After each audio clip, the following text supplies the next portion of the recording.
Welcome back, Tank Nation. This is Haunted Tank coming at you with a brand new video today. We are back with more history, part 2 of Oversimplified World War I. A couple videos ago, I did part 1, Oversimplified World War I. Amazing video. Go check that out. It's on my channel. Leave a like, subscribe, and without further ado, let's get into the video. With both sides stuck in a hard stalemate, they knew this war wasn't going to be about taking territory, but about simply wearing each other down. The Allies had plenty of men to expend from its overseas dominions, and the British also started a naval blockade, so Germany couldn't import stuff, like food. Neither side really wanted a lot. That's what sucks about it. You can start a naval blockade, and the regular citizens that don't even want war or don't even want to participate in it are going to starve. And that's one of the major problems with war or doing that, is everybody needs food, but at the same time, you're trying to wear down the other armies so they get weak and you can easily overtake them.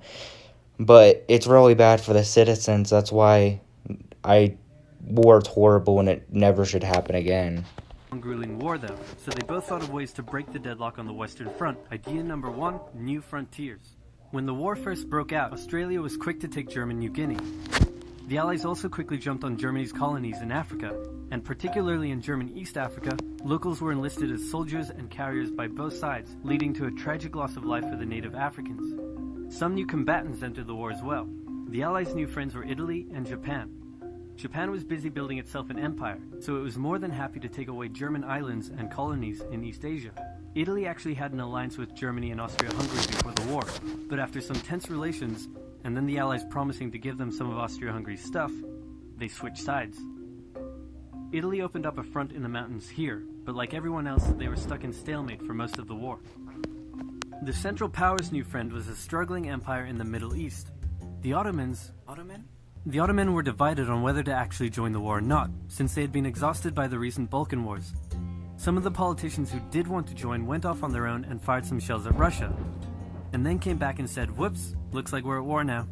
The Ottoman entry into the war was of particular concern to the British, since the Middle East was full of oil, and Britain wanted all of that oil.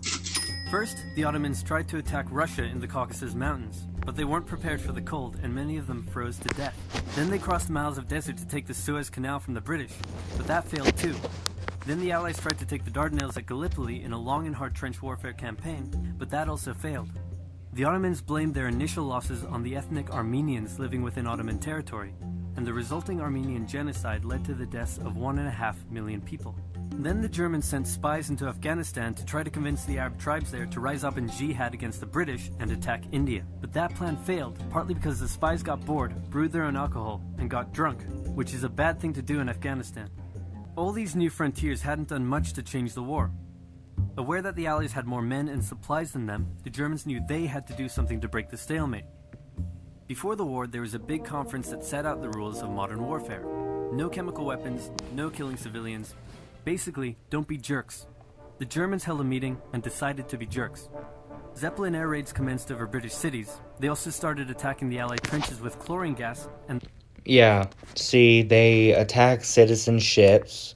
The Germans bombed British cities, which is a loss of life for a lot of civilians, which is really not cool, and they were really assholes, I should say.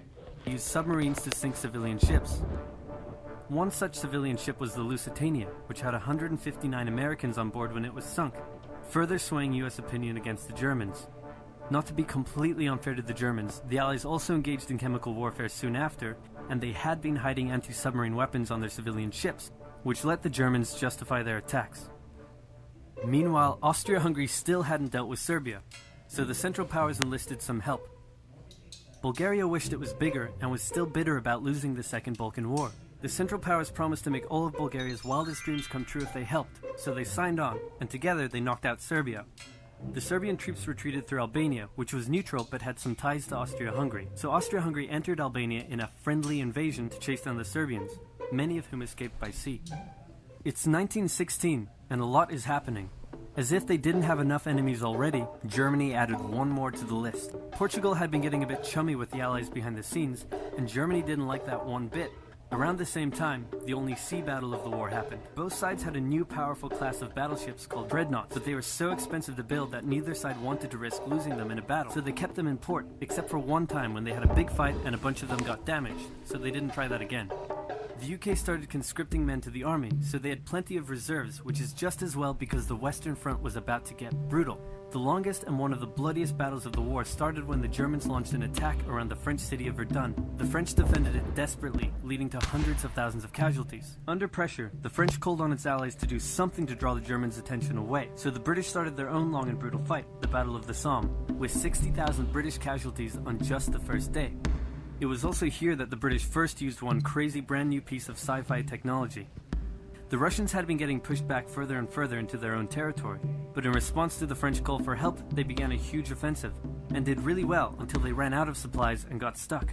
Seeing how well the Russians had been doing, Romania decided now would be a great time to jump in and win the war, and then they got pounded. The Greeks were fighting amongst themselves about whether to join the war or not. The king liked the Central Powers, while the Prime Minister wanted to join the Allies.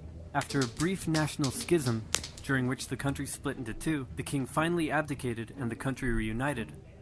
With Allied help, they began a new offensive.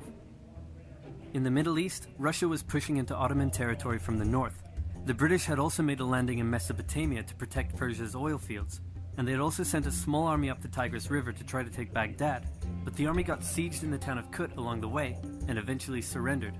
A new offensive was launched from the south with all-out desert warfare. The offensive was aided by one famous British officer, better known as Lawrence of Arabia, who helped lead the Arab tribes in a revolt that wreaked havoc on the Ottoman supply lines. By the time 1917 rolled around, everyone was exhausted. There were mutinies in the French army, the German populace was starving, and the war had drained all of Russia's supplies. There was no clear winner, and it was still anyone's war. The only question now was, who was going to break first? And the answer was Russia. Tired of not eating, and mad that a crazy magic homeless guy was calling some of the shots, there was an uprising in Petrograd complete with riots and strikes. The riots turned into a full-scale revolution, and a new government overthrew the Tsar. Then a few months later, the Bolsheviks overthrew the new government, and they pulled Russia out of the war. This was great news for Germany, who now only had to focus on the Western Front. But there was still one problem. The pesky United States of America was looking increasingly like it was going to join the war. America had been selling supplies to the Allies throughout the war and was getting super rich off the back of it, meaning it was in fantastic shape and was dangerous to the Germans. So Germany sent a telegram to Mexico saying, "Wouldn't it be crazy cool if you guys attacked America?" But the British intercepted the message, showed it to the Americans, and that was the final straw. American troops began shipping out to Europe.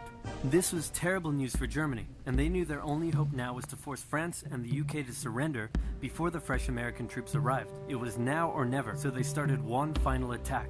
They converged their troops and hit hard at the Somme and pushed the Allies back. They hit a second time further north, then again and again. With each hit, the Germans were spending more and more resources, while the Allies were getting better and better at repelling their attacks. By the fifth punch, the Allies held the line and even pushed back. With American troops now arriving in larger numbers, the Allies launched a counterattack, and that was it. The Central Powers were being pushed back on all fronts. Bulgaria collapsed first, followed by the Ottoman Empire, then Austria-Hungary, and finally on November 11, 1918, at 11 o'clock, Germany surrendered. At the peace treaty, Germany was forced to reduce its military, accept war guilt, and pay the bill for the war. After indescribable suffering and millions That's what really sucks about it. 17 million people lost their life over something stupid. 20 million wounded, hurt. It's just really, it's really horrible. The world learnt its lesson and never had such an awful war again. For about 20 years. Well, without further ado, Tank Nation, this is Haunted Tank, and I'll see you in the next one. Bye.